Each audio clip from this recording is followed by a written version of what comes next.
Tying a rope around her waist, Juliet threw the iron weight into the water. As the rope slid rapidly through her hands, she took a deep breath and jumped in. The water was freezing and pitch black. She relied only on the weight to pull her downward quickly. Above, Zoro sent down an oxygen tube, and Juliet hurriedly inhaled. She did it because the passage above was sealed off, and she had no choice but to reach the other side through the water. But she hadn't gone far before realizing the oxygen tube wasn't long enough. It was already the longest one in the entire storage bay. The destination was right in front of her. She took one last deep breath, let go of the oxygen tube, and kicked upward with all her strength. But just as she was about to break the surface, a powerful force yanked her back down. Like a deflated balloon, she was dragged into darkness again. Then she realized the iron weight was stuck. Panic surged as she began to suffocate. She pulled desperately on the rope, trying to bring both herself and the iron block up, but nothing worked. She tried to untie it, but in the darkness, she couldn't see a thing. In her frantic struggle, her hand brushed against a rusted metal grid,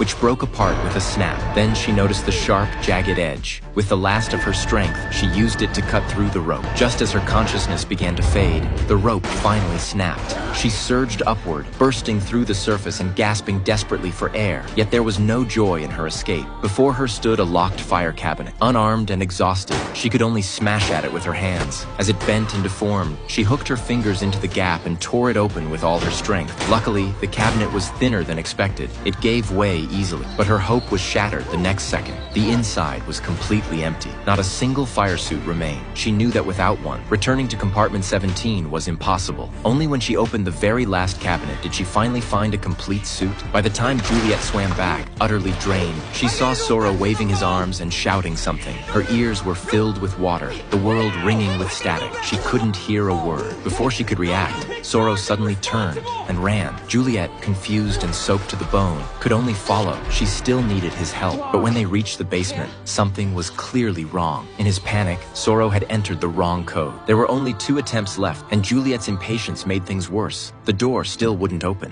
Maybe